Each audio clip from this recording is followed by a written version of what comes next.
नमस्कार साथियों, स्वागत है आप सभी का आपकी अपनी पाठशाला पर। मैं हूं अंकित अवस्थी। आप हैं मेरे साथ में आधुनिक भारत के इतिहास में। चर्चा है भारत पर आए हुए विदेशी आक्रमणकारियों की कि वो किस तरह से भारत पहुंचे, क्या क्या उन्होंने किया, किस तरह से हमारे ऊपर शासन व्यवस्था की। हालांकि इस सेशन को शुरू करने से पहले मैं आपको याद दिला दूं कि वार आज शनिवार है। चूंकि कल फ्राइडे के दिन मैं क्लास नहीं ले पाया था किन्हीं सरकारी कारणों के चलते, इस कारण से आज के दिन क्लास ले रहा हूं। सामान्यतया हमारी कक्षाएं वीक में 5 दिन होती हैं, सोमवार से लेकर शुक्रवार तक। कभी कभार मतलब once in a blue moon Saturday को क्लास होती है, उनमें से आज वो ब्लू मून है ना। तो सैटरडे के दिन क्लास को अपना नियमित क्लास ना समझें। ये चूंकि कल नहीं हो पाई थी तो आज हम कंटिन्यूटी के अंदर क्लास को आज कर दे रहे हैं।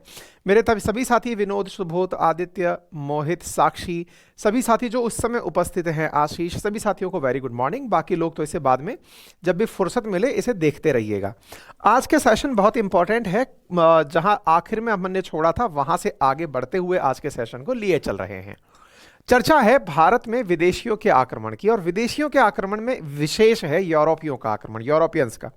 क्योंकि मध्यकाल में हम लोग यूरोपियंस की चर्चा नहीं करते हैं, वर्तमान समय में हम लोग यूरोपियंस के आगमन की चर्चा कर रहे हैं। आप में से बहुत सारे लोग इस लिस्ट से परिचित होंगे। मैं याद दिला दूं, इसी क्रोनोलॉजी के ऊपर कई परीक्षाओं में प्रश्न पूछे गए हैं। भारत में सबसे पहले कौन आया, किस समय आया। जैसे पुर्तगाली लोग सबसे पहले आए, उसके बाद डेनमार्क के लोग, नीदरलैंड जिसे आज आप कहते हैं, वहां के लोग आए। वो सॉरी, हॉलैंड के लोग आए जिसे आप नीदरलैंड कहते हैं। तीसरा, उसके बाद डेनमार्क के लोग आए। उसके बाद फ्रांसीसी आए, फिर ब्रिटिशर्स आए। और ब्रिटिशर्स ने भी 3 फेजेस में हमारे देश में शासन किया। सबसे पहले इनकी कंपनी यहां पर आई थी। इसके बाद कंपनी का पूरी तरह से कंपनी रूल होकर के शासन हुआ, और उसके बाद फिर केंद्र ने हमें अपने यहां पर शासन व्यवस्था में ले लिया था। तो इस प्रकार से यहां पर इस क्रोनोलॉजी में हमारे यहां शासन हुआ है। सबसे पहले डच ईस्ट इंडिया, सबसे पहले पुर्तगाली आए। एक सेकेंड होल्ड करना।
हाँ जी।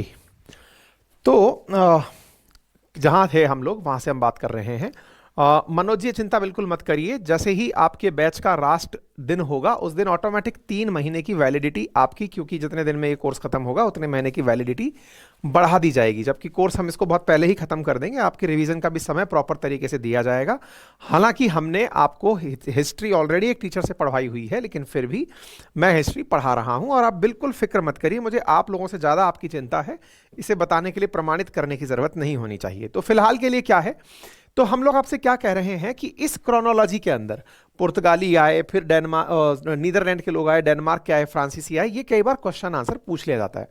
मैंने आपको जब लास्ट टाइम पर सेशन किया था तब ये बताया था कि भाई भारत में आने का असल मकसद क्या था। मैंने बताया था किस प्रकार से भारत सोने की चिड़िया हुआ करता था, और सोने की चिड़िया में आना इन लोगों की अपनी एक बहुत बड़ी डिमांड कह लीजिए कि वो हुआ करती थी। अच्छा, मैंने आपको यह भी समझाया था कि जब ब्रिटिशर्स हमारे यहां पर आ रहे थे या यूरोपियंस यहां पर आ रहे थे, तो उसका असली ओरिजिन ओल्ड सिल्क रूट हुआ करता था। क्योंकि सिल्क रूट का जो माध्यम था, जिसको हम कॉन्स्टेनोपोलिस कहते हैं, इस जगह पर कब्जा कर लिया था ऑटोमन एम्पायर ने, या फिर कहिए कि जिनको दुनिया में आक्रमण करने थे उन्होंने कर लिया था।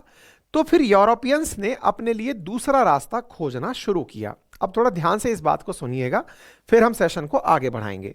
फिलहाल के लिए जब हम चर्चा कर रहे हैं आपके सामने आज के सत्र में, तो ये वाला जो क्षेत्र था जिसे आपने कॉन्स्टेनोपोलिस कुस्तुनतुनिया कहा, जो कि वर्तमान में इस्तांबुल के नजदीक है, इस क्षेत्र पर हुए कब्जे से जो परिस्थितियां क्रिएट हुई वो क्या थी? पहला, इस क्षेत्र में इटली में जो सामान जाया करता था वो जाना बंद हो गया। इटली से पहले ही दुश्मनी क्रिएट करने लग गए थे बाकी देश, जिनमें से पुर्तगाल, स्पेन, फ्रांस, ये सारे वो देश थे जिन्हें यह लगता था कि ये इतना तरक्की क्यों कर रहा है। और ये बात तो सही है, grass is always greener on the other side.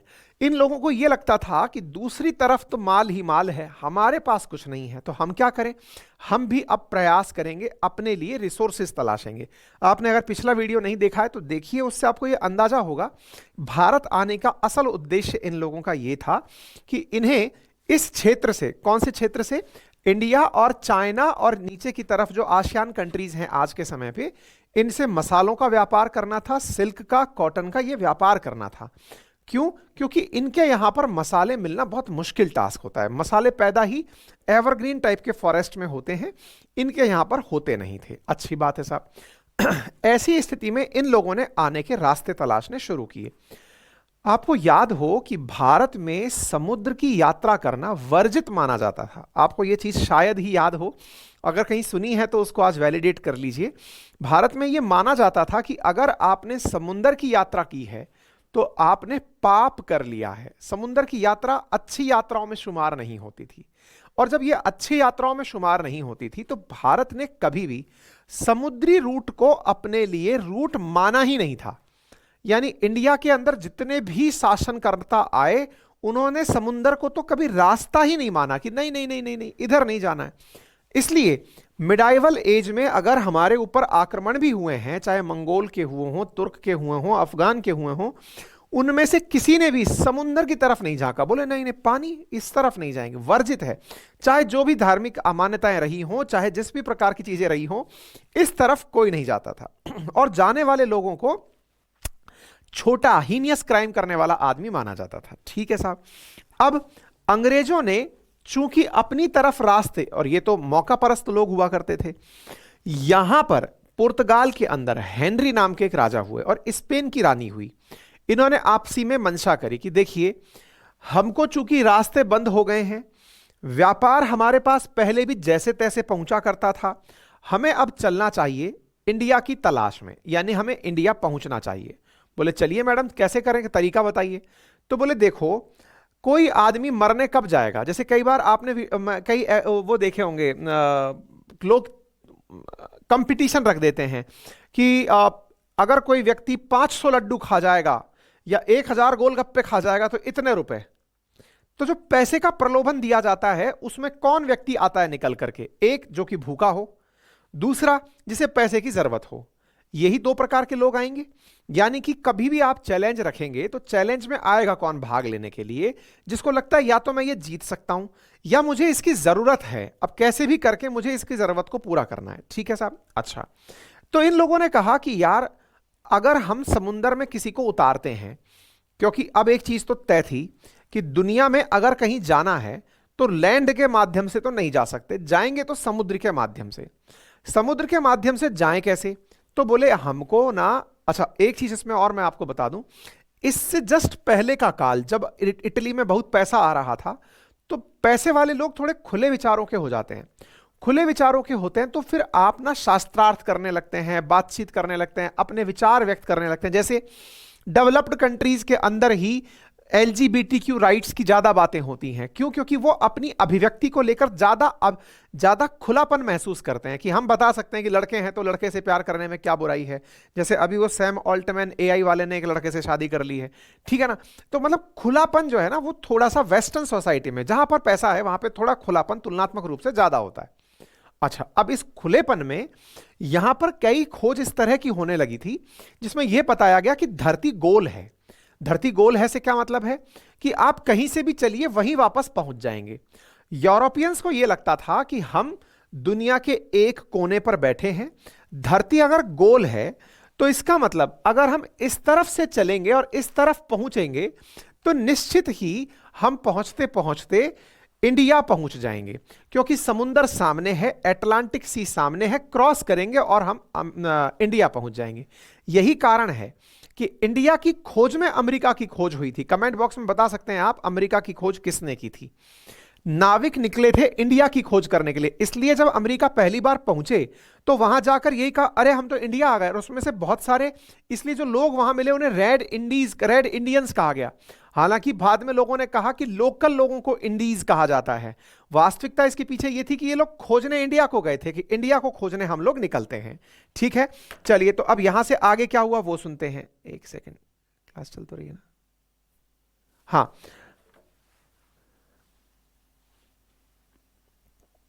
Ritish बिल्कुल बताएंगे भैया, है ना? हाँ जी, कोलंबस ने खोज की थी, राजेश जी बिल्कुल सही। ठीक है, अच्छा तो अब इनको जब ये वहां पहुंचे तो इन्हें पता चला, अरे यहां तो इंडिया जैसा कुछ भी नहीं है। तो फिर जब इंडिया जैसा कुछ भी नहीं है तो अब क्या करें? तो बोले इंडिया को खोजने का तरीका क्या निकालें? तो अब मैंने एक लाइन यहां पर बोली कि कौन व्यक्ति जो है वो चैलेंज लेने के लिए तैयार होगा। चैलेंज कौन व्यक्ति लेगा? जिसको जरूरत होगी, जो नीडी होगा, जो अपने कला में महारत होगा। तो यहां के राजाओं ने एक बहुत अच्छी खोज कर ली थी, और वो था क्या बोलते हैं ना, नेविगेशन सिस्टम। आज जैसे आप लोग जीपीएस यूज करते हैं, जीपीएस के थ्रू आपको दुनिया में आप कहीं भी भेज दिया जाए। जैसे मैं इंडिया में आपसे ये कहूं कि आपको फला जगह जाना है, आप याद करिए एक जमाना था जब किसी शहर की यात्रा पर आप जाते थे तो डर इस बात का होता था वहां खोजेंगे कैसे। सामने वाला आधा समय तो ये जानकारी देने में यूज करता था, आप वहां आ जाना, वहां पर एक चौराहा मिलेगा, वहां पान की दुकान है, पान की दुकान से 3 गली आगे चलना, वहां पर फलाने की दुकान है, दुकान, और थोड़ा भी लेफ्ट राइट हो गए तो आप जाना भूल जाते थे। आज क्या होता है, आप खट से लोकेशन शेयर करते हैं, पहुंच जाते हैं। यानी दुनिया में यात्रा के लिए नेविगेशन एक बहुत बड़ा टूल था। यहां पर पुर्तगालियों ने एक खोज कर ली थी, और वो खोज क्या थी? नेविगेशन की खोज कर ली थी कि नेविगेट कैसे करते हैं। अर्थात इनको यह पता चल गया था कि इस, जैसे आज भी अगर आप कंपास देखें, आप अपने मोबाइल को चेक करिएगा, सबके मोबाइल में एक फीचर होता है जिसे कंपास का फीचर कहते हैं। बहुत सारे बच्चे जानते हैं और बहुत सारे बच्चे नहीं जानते, हर फोन में होता है इस प्रकार का। देखिए अभी तो जैसे मेरे फोन में पूछ रहा है अलाउ वंस करके, मान लीजिए मैंने इसको डोंट अलाउ किया। इस प्रकार का एक कंपास होता है जिसको आप देख सकते हैं, ये देख रहे हो 270, 268 वेस्ट, 287, 200, 300, 330, ऐसे करके आप कंपास को घूमता हुआ नॉर्थ, नॉर्थ ईस्ट, इस प्रकार से घूमता हुआ देख रहे हैं। ये जो कंपास होता है ना, इसकी खोज पुर्तगालियों ने सबसे पहले कर ली थी कि कौन सी दिशा है। तो इससे क्या फायदा होता है, मैंने मार्क लगा लिया कि मैं यहां हूं। समुंदर में आप थोड़ी भी गहराई पर जब चले जाते हैं, थोड़ी भी दूर तक चले जाते हैं, तो आपको तट दिखना बंद हो जाता है, आपको बीचेस नहीं दिखते हैं। समुद्र के बीच में जाकर के आपको यही नहीं पता चलता कि किस तरफ जाना है। अगर गलती से दुनिया में कंपास खत्म हो जाए तो यात्राएं कंप्लीट ही ना हो। अगर दुनिया से कंपास, ये समझिए कि इस दुनिया की सबसे, कहते हैं ना, यात्रा की सबसे बड़ी नीड पहिया है। जैसे पहिया अगर नहीं हुआ होता तो गाड़ियां कहां से आई होती। ऐसे ही अगर समुद्र में चलना है और कंपास नहीं है तो इसका मतलब आप कभी यात्रा कंप्लीट नहीं कर सकते। जैसे हवाई जहाज उड़ता है तो नेविगेशन के थ्रू उड़ता है, कंपास दुनिया का मतलब समझिए कि सबसे बड़ी खोज थी जो इन्होंने पुर्तगालियों ने कर ली थी। अब जब इन्होंने कर ली तो इन्होंने अपने यहां से कुछ नाविक बुलाए कि देखो अब तुमको यह तो पता चली गया कि पुर्तगाल कहां है, यह पता चल गया, अब तुम्हें इंडिया की खोज में जाना है। इंडिया के बारे में तुमको हमने कह दिया कि इंडिया पश्चिम में है, लेकिन इनके पश्चिम में पुर्तगाल को दिखा नहीं कुछ भी, अमेरिका दिख गया। तो बोले अब क्या करें? तो बोले अपन लोग ना दूसरा रास्ता तलाशते हैं। बोले चलो दूसरे रास्ते पे चलते हैं। तो यहां से कई यात्री, छोटे छोटे नाविक जो हैं, वो जहाज लेकर निकलना शुरू हुए। मैं फिर से बता दूं, ये स्टेट स्पॉन्सर्ड था। स्टेट स्पॉन्सर्ड का मतलब क्या हुआ, यहां के राजा ने पैसे देकर के लोगों को भेजना शुरू किया था कि जाओ और जाकर के दुनिया को घूमो और खोजो कि इंडिया कहां है। निकलना शुरू किए साहब, निकलना शुरू किए। यहां पर यह पूरा अफ्रीका है। बहुत सारे यूरोपियंस, पुर्तगाली, स्पेन वाले निकलना शुरू हुए। दुनिया में और किसी को नहीं पता था, पुर्तगाल वालों ने ही क्रिएटिविटी की थी। आवश्यकता आविष्कार की जननी है, अगर कुछ नहीं मिलेगा तो आप रास्ता तलाशोगे। रास्ता तलाशोगे तो यहां पहुंचे अफ्रीका वाले साइड में। अफ्रीका वाले साइड में पहुंचे तो यहां पर भयंकर भीषण डेजर्ट है, बोले ये तो इंडिया तरफ रास्ता नहीं जाता। तो बोले फिर क्या करें? अफ्रीका में पहली चोट खाई, बोले तो गलत हो गया साहब। फिर बोले इसके तट तट पे चलते रहो, किनारे किनारे चलते रहो। रास्ते में फिर एक आइलैंड मिला, इक्वाडोर के जस्ट सामने, ओ सॉरी क्या कहते हैं इसको, अपने अफ्रीका के जस्ट सामने की तरफ आइलैंड मिला। बोले यहां पर जाकर रुकते हैं, देखते हैं क्या सामने जाया जा सकता है। ये यहां पहुंचे, कैप वर्डे आइलैंड। यहां से निकलते निकलते ये तट के किनारे किनारे चलते रहे। इस बीच में इन्होंने कई बार एंट्री करने की कोशिशें की कि चलो कोई नहीं, एक बार अफ्रीका में घुस के तो देखते हैं, क्या पता यहां से लैंड रूट निकले, जैसे कुस्तुनतुनिया हुआ करता था ऐसे एक नया रास्ता निकल के आ जाए। इस रास्ते में जिसने एंट्री की, अफ्रीका का दुर्भाग्य है कि वहां एक्सट्रीम सिचुएशंस हैं। जैसे ऊपर सहारा डेजर्ट है, एक्सट्रीम है, तो बीच में यहां पर जो फॉरेस्ट एरिया है, कांगो के जो वो हैं जंगल हैं, वो एक्सट्रीम बीमारी वाले हैं। आज भी कई बीमारियों के नाम आप अफ्रीका के नाम पर सुनते हैं, अफ्रीकन फीवर, कॉन्गो फीवर, मतलब कई तरह की बीमारियां। जैसे आजकल तो चीन हो रखा है फेमस, पहले बीमारियों का केंद्र ही अफ्रीका हुआ करता था, क्योंकि यहां के जंगलों में बड़ी मॉइस्चर होती थी। इक्वेटर के आसपास है ना ये, तो बारिश भी बहुत है, तेज गर्मी भी बहुत है, तो उमस के कारण बीमारियां पैदा होती हैं। तो यहां बीमारियां बहुत होती थी, यहां जो जाता बच के नहीं आता। बोले भाई अब ये जो जगह है ना, इस पर एंट्री नहीं करनी है अपन को। कहां पर एंट्री नहीं करनी है? अफ्रीका में एंट्री नहीं करनी है। ये बहुत ही अनटचेबल टाइप की जगह है, इसमें जो गया वापस नहीं आया। आपको जानकर आश्चर्य होगा। अच्छा, नीचे पहुंच रहे हैं तो यहां पर काली नामा नामा कालाहारी नाबीब टाइप के डेजर्ट। बोले साहब इस तरफ तो घुसना ही नहीं है। आपको जानकर आश्चर्य होगा, दुनिया के सभी कॉन्टिनेंट्स पर जब कब्जा हो गया ना, उसके बाद जाके अफ्रीका में घुसे थे ये लोग, क्योंकि शुरुआत में इनको इतने फेलियर मिल गए। बोले ये पेपर पास नहीं होगा, यहां कुछ नहीं है, यहां केवल मरना ही मरना है। सबसे अंत में जिस कॉन्टिनेंट पर राज किया था ना दुनिया ने, वो अफ्रीका था। क्यों? क्योंकि कारण स्पष्ट है, एक्सट्रीम सिचुएशंस यहां हुआ करती थी। फिर भी साहब ये लोग निकलते गए निकलते गए निकलते गए निकलते गए, यहां पहुंच करके बोले अब जाकर, अब देखो इंटरेस्टिंग बात समझो, थोड़ी ज्योग्राफी अगर आप समझते हो तो। हम लोगों ने बात करी यहां इक्वेटर चल रहा है, नीचे ठंडा क्षेत्र आ रहा है, नीचे अंटार्कटिका है। तो इन लोगों को यह लगने लग गया, आप सोचो जिस व्यक्ति ने सबसे पहले यह निर्णय लिया होगा कि इसका अंत भी कहीं होगा, किसी को तो यह पता ही नहीं था कि अफ्रीका का कोई छोर भी है। अरे जिसने यात्रा ही नहीं करी, आप सोचो मैं आपको किसी अनजान रास्ते पर भेज दूं, आपको पता ही नहीं है कि इस रास्ते पे क्या होगा, आप तो जान हथेली पर लेकर निकले हुए हैं ना, आपको तो कुछ एबीसीडी नहीं पता है। लेकिन राजा ने खूब सारा धन दौलत पैसा खाने पीने का सामान कि लौट के मत आना, जा देख क्या रास्ता, देख क्या रास्ता खोजने आदमी निकला हुआ है, स्टेट स्पॉन्सर्ड है। जैसे आज आप विचार कीजिए, नासा ने वॉयजर नाम से अपना एक जहाज भेजा हुआ है, जहाज के सैटेलाइट भेजा हुआ है अंतरिक्ष में कि ये चेक करके आ कि ये कहां तक है। तो वो अंतिम जो सोलर सिस्टम का जो आखिरी ग्रह है उसको भी क्रॉस करके दूसरी आकाशगंगा में एंट्री कर गया है ना। तो वॉयजर को छोड़ा गया। ऐसे ही यहां से पुर्तगालियों ने अपने नाविकों को छोड़ा कि जाओ देख कर आओ धरती का छोर कहां है। यहां पहुंचे तब जाकर उन्हें पता चला कि भाई साहब यहां से आगे धरती घूम रही है और एक नया ओशियन भी है। बोले अच्छा, चूंकि तलाश में किसके आए थे? इंडिया की में। तो यहां से आने के बाद क्या उन्हें कोई उम्मीद बनी? क्या बिल्कुल बनी। इसी कारण से इस किनारे को कहा जाता है केप ऑफ गुड होप, यानी यहां से एक नई उम्मीद जागी कि यहां से आगे कुछ अच्छा होने वाला है।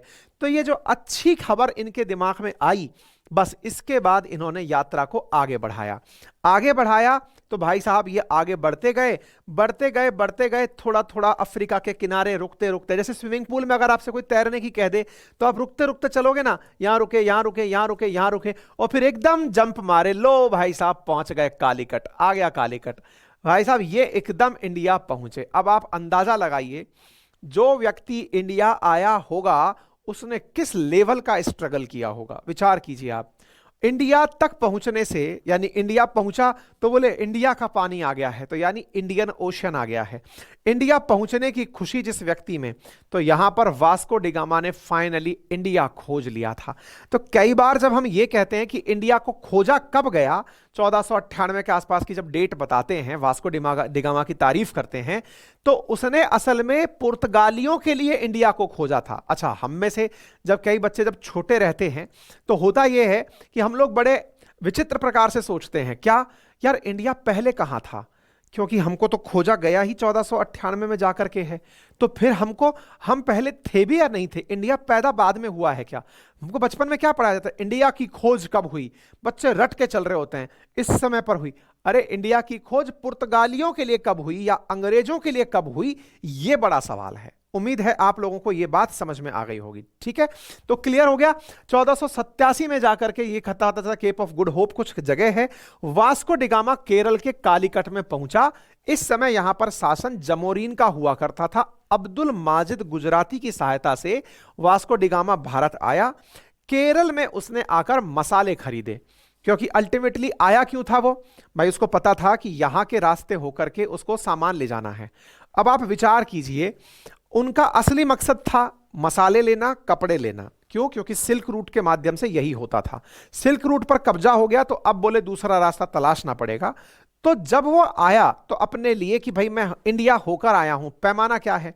जैसे हनुमान जी गए थे माता सीता का पता लगाने के लिए, तो फिर हनुमान जी ने माता सीता से गिफ्ट मांगी थी कि मुझे कोई पहचान, कुछ ऐसी चीज दे दो जिससे मैं बता सकूं भगवान श्री राम को कि मैं आपसे मिलकर आया हूं। तो माता सीता ने चूड़ामणि दी। चूड़ामणि उतार कर मेरे प्रभु के चरणों में रख देना कि ये लो, बता देना कि मैं माता सीता से, वो पहचान जाएंगे। तो इसको क्या ले जाना था जाते समय? बोले यार मसाले जो है ना, इन लोगों को इंडिया का मतलब मसाले, क्योंकि और कहीं मसाले मिलेंगे नहीं। तो यहां से वो मसाले लेके गया। सोचो कि उसके दिमाग में जितना भी करप्शन रहा होगा, जितना भी इन्वेस्टमेंट उसने किया होगा, जितना वो ले जा सकता था, उसको जब उसने जाकर बेचा तो 60 गुना ज्यादा कीमत पर बिका। आप सोचो, मैंने कुछ दिन पहले अभी एक किस्सा सुनाया था आपको इक्वाडोर का, कि वहां पर सबसे बड़ा अपराधी जेल से निकल के भाग गया, याद है? तो मैंने आपको वहां पर कोकेन की कहानी सुनाई थी कि कोकेन है यहां पर, और जो कोकेन है उसको अमेरिका में जब बेचा जाता है तो वो कई दामों में बिकता है, बहुत महंगा बिकता है ना? तो मैंने बताया था 15-20 गुना बिकता है। तो इसलिए दुनिया के बहुत सारे लोग उस ट्रेड में उतरे हुए हैं। अब आप इस बारे में विचार कीजिए कि जब वास्को डिगामा 60 गुना दाम वसूल लिया, तो इसका मतलब लोगों में कितनी भयंकर उधम मची होगी कि अब तो चल करके हमको इंडिया पहुंचना है। तो भाई साहब, इसके पहुंचते ही फिर तो लाइन लग गई कि अरे यार इंडिया। मैंने जब इक्वाडोर का उदाहरण दिया था तब बताया था कि कैसे अल्बानिया के लोग आकर बस गए, कैसे दुनिया के लोग इक्वाडोर आके बस गए कि हमें अब मतलब यहां से मसाले लेकर जाने, वो कोकेन लेकर बेचने जाना है। उस समय सोचिए, उस जमाने का कोकेन इंडियन स्पाइसेस हुआ करते थे। ठीक है, तो ये लोग भाई साहब पेट्रो अल्वारेस कब्राल भारत आने वाले दूसरे पुर्तगाली बने, और फिर आकर के प्रथम कारखाना इंडिया में 1503 में स्थापित हुआ। फिर फ्रांसीसी डी अल्मेडा पुर्तगाली गवर्नर था, ये इंडिया आकर पहुंचा। यानी कि इन लोगों ने क्या किया, कुल मिलाकर के बोले इंडिया तक पहुंच बन गई तो अब तो सारा काम हो जाएगा। अब आपके दिमाग में आएगा गवर्नर की क्या कहानी हो गई। फिर इसके बाद 1505 में दूसरा गवर्नर आया, अफोंसो डी अल्बकुर्क भारत में आया। तो यह माना जाता है कि पुर्तगाली साम्राज्य का जो वास्तविक मतलब भारत के अंदर संस्थापक है वो अल्बकुर्क है। कई परीक्षाओं के अंदर ये पूछा भी जाता है, ठीक है ना? और इसने बीजापुर के शासक यूसुफ आदिल शाह के साथ मतलब हाथ मिला करके फिर गोवा जीता था, उससे गोवा जीता था कृष्णदेव राय की सहायता से। अच्छा, अब एक बड़ा प्रश्न बनता है इसके अंदर। क्या प्रश्न बनता है? सर ऐसी भी इनको क्या आवश्यकता थी कि इन्होंने आते ही जगह जीत ली, आते ही क्षेत्र इन्होंने कब्जे कर लिए? ऐसी भी क्या आवश्यकता थी? अब ध्यान से समझना, वर्तमान के उदाहरण से समझते हैं, इक्वाडोर के उदाहरण से। मैंने इक्वाडोर के केस में आपको क्या बताया था? इक्वाडोर फेमस क्यों है? क्योंकि वहां डॉलर चलता है। याद होगा, आपने सेशन देखा होगा, अपने अंकित इंस्पायर इंडिया पे किया था। वहां डॉलर चलता है। कोलंबिया के अंदर और पेरू के अंदर कोकेन पैदा होता है, लोग वहां से कोकेन लेते हैं, इक्वाडोर के रास्ते बेचने जाते हैं। ठीक है साहब, ये बात तो समझ में आ गई। जिस व्यक्ति को यह पता चल जाए कि मेरा व्यापार इस कारण से हो रहा है या ये ही मेरी सारी की सारी ताकत का केंद्र है, वो उसको हड़पना चाहता है। आप उदाहरण के रूप में ऐसे समझिए, वर्तमान कंकरेंट हिस्ट्री से जब चीजों को रिलेट करके पढ़ते हैं तो इतिहास को और आसानी से समझा जाता है। जैसे आज के समय में सारी लड़ाई तेल की है, तेल जिसके पास है वो राजा बना बैठा है। जितने भी हमले अमेरिका ने आज तक गल्फ कंट्रीज पे किए, तेल के लिए किए। दुनिया में जिस देश के ऊपर जिसके पास संसाधन है वहां के लिए हमले हो रहे हैं। अफगानिस्तान के लिए हमले अमेरिका ने किए, चाइना बाजी मार ले गया। क्यों? क्योंकि लिथियम के भंडार थे वहां से, उनको चाइना वाले कह रहे हैं कि हम लेने आ रहे हैं। दुनिया में जहां जहां प्राकृतिक संसाधन है, लड़ाइयां वहीं की हुई हैं। तो अब आप विचार कीजिए कि इंडिया यूरोप के लिए कितना बड़ा सोर्स ऑफ इनकम था कि यहां से तो सामान लेकर निकल गए अगर गुरु, तो हमारा। तो अब देखो, इंडियंस का दुर्भाग्य इसी दिन से शुरू हो गया था। क्यों शुरू हुआ था? क्योंकि इंडियंस का तो अब माल खुद से बेचकर आना बंद हो गया था। इंडिया सोने की चिड़िया कैसे बना था? इंडिया के लोग जाते थे यूरोप में माल बेचने के लिए और पैसा कमा के लेके आते थे, तो हम तो पैसे वाले थे उस समय तक। लेकिन अब हमारे लोगों ने तो जाना छोड़ दिया, उनके लोगों ने आना शुरू कर दिया, तो व्यापार के नाम पर जो हमारे लोग इन्वॉल्व थे वो जीरो हो गए। अब जब हमारे ही लोग जीरो हो गए तो अब ये ही लोग आएंगे और यही लोग पैसे लेके जाएंगे। कई बार हम लोग क्या सुनते हैं, कई बार हम लोग इस प्रकार से सुनते हैं कि साहब यहां पर आकर इन्होंने कारखाने बनाए। अब बड़ा सवाल ये होता है, सर ये कारखाना क्या होता है? अच्छा सवाल है ना भाई, कारखाना क्या होता है? कारखाने बनाए से क्या मतलब है? तो कारखाने बनाए से मतलब ये होता है कि इन लोगों ने यहां आकर के अपने कुछ गोडाउन्स बना दिए। जैसे आज जिन्हें आप गोदाम कहते हैं, ये असल में गोदाम उन्हीं के दौर में बने हुए गोदाम थे। जो हम आज कारखाना समझते हैं, हमको लगता है भाई कोई फैक्ट्री वैक्ट्री डाल दी थी इन्होंने। कोई फैक्ट्री नहीं डाली। ये क्या करने लगे? समझदारी करने लगे। कैसे? अब मान लीजिए कि वास्को डिगामा आया, तो वास्को डिगामा आया, वो गया मार्केट से माल खरीदा, माल खरीद के फिर लोड किया, फिर वापस लेके गया। अब आप विचार कीजिए, वास्को डिगामा को ऑलरेडी एक जगह पर सामान तैयार मिले। जैसे आज भारत का मुंद्रा पोर्ट है, जेएनपीटी पोर्ट है। यहां क्या होता है? अंग्रेजों की भाषा में ये कारखाने हैं। कारखाने से मतलब यहां पर बड़ी मात्रा में सारा की सारा माल आकर के पहले ही इकट्ठा करके रखा हुआ है सूरत के अंदर। या ये क्या है? बड़े कारखाने हैं। कारखाने का मतलब भारत भर से सामान इकट्ठा करके यहां रख लिया, अब तो बस जहाज में लोड होना है और चला जाना है। यानी व्यापार के लिए अब आपको कारखाना इसलिए बनाना है ताकि एक जगह स्टॉक इकट्ठा कर लिया। अब आप पूछेंगे तो इन्होंने कब्जा करने की क्यों सोची? अरे भाई, स्टॉक इकट्ठा करने के लिए आदमी चाहिए कि नहीं चाहिए आपको? आदमी जो मार्केट से माल लेकर खरीद करके बॉर्डर पर रखेगा, यहां से उठा करके फिर पुर्तगाल लेकर जाएगा जहाज दूसरा। अब एक बात बताओ, इस पूरी कहानी में सबसे बड़ा हीरो कौन था? हाँ, हर्षित बिल्कुल कर लेंगे बेटा, कल करते हैं, है ना। इस पूरी कहानी में असली हीरो आपको वास्को डिगामा लगेगा। मुझे समुंदर लगता है कि अगर समुद्र ना हुआ होता और मतलब मुझे नेविगेशन सिस्टम लगता है, अगर नेविगेशन सिस्टम ना हुआ होता तो दुनिया में कोई किसी भी प्रकार से शासन ही ना कर पाता, यानी समुद्री मार्ग की खोज ही ना होती। अब ये जो सी रूट्स की खोज हुई ना, इस सी रूट्स ने पुर्तगालियों को दुनिया में पानी का राजा बना दिया। पानी का राजा बना दिया मतलब कि अगर किसी को इंडिया जाना है तो भाई हमसे ही पूछना पड़ेगा कि कैसे जाएं।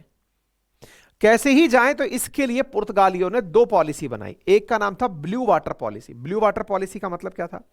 पुर्तगालियों ने कहा कि चूंकि पानी के मास्टर हम हैं और अरब सागर में हमारा पूरा कंट्रोल है। उदाहरण समझना, इंडिया के बारे में भी कई बार कहा जाता है कि India should apply blue water policy.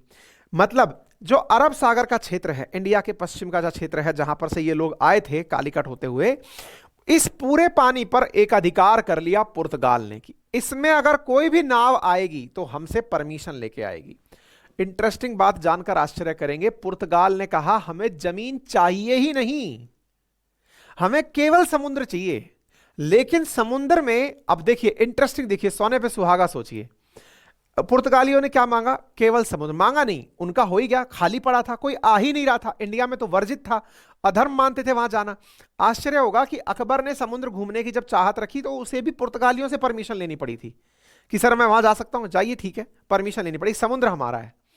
तो समुद्र में जो कंट्रोल किया, जैसे कई बार आजकल के आप मूवीज देखते हैं बॉलीवुड की, उसमें क्या कहा जाता है कि मुंबई मेरी जान, ये समुंदर जिस पर समुंदर ने राज कर लिया, जमीन पर तो फालतू लोग राज करते हैं, समुंदर पर जिसने राज कर लिया। ये डायलॉग चोरी कहां से हुए? पुर्तगालियों के डायलॉग हैं ये।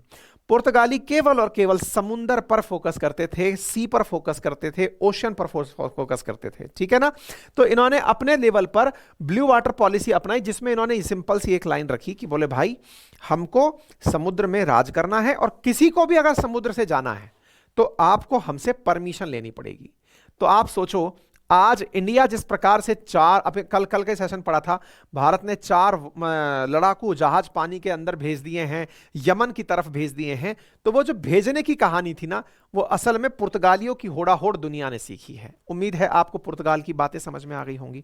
पुर्तगालियों का आगमन और ये दोनों पॉलिसी परीक्षाओं में कई बार पूछी जाती है, भाई ये याद रख लेना। कार्टेज प्रणाली का मतलब ये हुआ पुर्तगाली आक्रमण नहीं करेंगे अगर आपने लाइसेंस लिया हुआ है। तो लाइसेंस जारी करते थे पानी में अगर किसी को जाना है तो। अब जब इन्होंने खोज कर ली तो इनके पीछे पीछे दुनिया के लोग चले आने थे। इनके पीछे दूसरे लोग चलकर आए, डच लोग। अच्छा, डच, आज अगर आप गूगल करेंगे तो डच कहीं नहीं पता चलेगा डच होते क्या है। असल में डच कहा जाता है हॉलैंड के लोगों को, हॉलैंड भी नहीं मिलेगा अब। हॉलैंड का नाम बदल चुका है, अब नीदरलैंड हो चुका है। दुनिया का तीसरा सबसे शक्तिशाली पासपोर्ट है हॉलैंड का। डच लोगों को जब ये पता चला कि रास्तों की खोज हो चुकी है तो इन्होंने कहा अब हम भी प्रॉपर तरीके से। अब आपको एक तो बात समझ में आ गई कि पुर्तगालियों ने हमारे यहां पर जब राजा के माध्यम से एक नाविक भेजा तो लोगों को यह समझ में आ गया, विशेष रूप से यूरोपियंस को, कि अगर इतना लंबा रास्ता तय करवाना है तो हमें अपने स्तर पर कुछ लोगों को तैयार करना पड़ेगा, मतलब मोटिवेट करना पड़ेगा, पैसा देना पड़ेगा, उनको पावर देनी पड़ेगी, सब देनी पड़ेंगी। इसलिए कंपनियों का निर्माण शुरू हुआ। तो ऐसे ही एक कंपनी बनी जिसका नाम था Dutch company. Dutch east India company थी असल में ये भी। और ईस्ट इंडिया क्यों? क्योंकि इसकी तुलना में हम ईस्ट में पढ़ते हैं ना, यूरोप की तुलना में हम ईस्ट में पढ़ते हैं। तो ऐसी स्थिति में पहला डच व्यक्ति कार्लेनिस दी हस्तमान बना, जो 1596 में जाकर भारत आया और भारत के लिए उन्होंने कंपनी स्थापित की 1606 में, डच कंपनी। और इन्होंने अपना पहला कारखाना मसूलीपट्टनम के अंदर स्थापित किया। और काम क्या करने आए थे? ये केवल सूती कपड़े लेने आए थे। इसके साथ साथ 1693 में इन्होंने चिंसुरा बंगाल में अपनी स्थापना करी।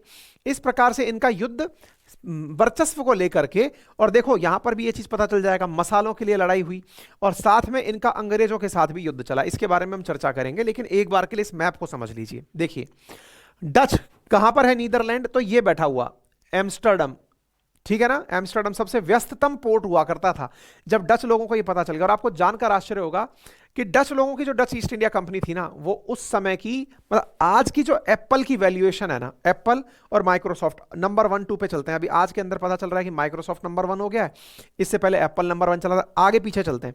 सोचिए कि डच के केस में ये हुआ करता था कि जो डच ईस्ट इंडिया कंपनी हुआ करती थी वो आज के एप्पल से, जो आज एप्पल की वैल्यूएशन है उसकी भी 10 गुना ज्यादा कीमत होती थी उसकी, 10 ईस्ट इंडिया कंपनी की। क्यों? क्योंकि इन्होंने भी बिल्कुल एकदम स्ट्रेट तरीके से ये लोग आए थे। आज आप नीदरलैंड जाइए, लोग घूमने जाते हैं वहां पर, आज आप क्या देखते हैं?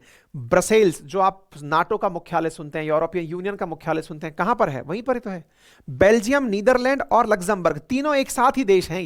ये तीनों के तीनों वो देश हैं जिन्होंने कभी एक साथ राज किया है। अब तो ये छोटे छोटे अपने अपना बना के रहते हैं, बहुत पैसा कमाया है इन लोगों ने, ठीक है ना।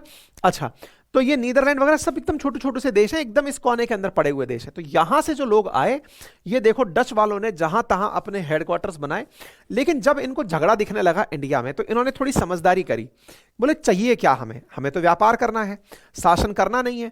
व्यापार करना है तो हमको मसाले चाहिए। मसाले इंडिया से भी ज्यादा इंडोनेशिया में मिलते हैं, क्योंकि मसाले पैदा होने के लिए इक्वेटर के नजदीक होना जरूरी होता है। इक्वेटर के नजदीक जो माहौल होता है उस पर ही मसाले पैदा होते हैं। तो इन्होंने अपना जो कूच है ना, वो इंडोनेशिया पर कर दिया। तो इंडोनेशिया में लंबे समय तक डच लोगों का नियंत्रण रहा था, ठीक है ना। तो ये चीज है, तो आप इसे देख सकते हैं। ये मैंने जानकारी आपको दे दी।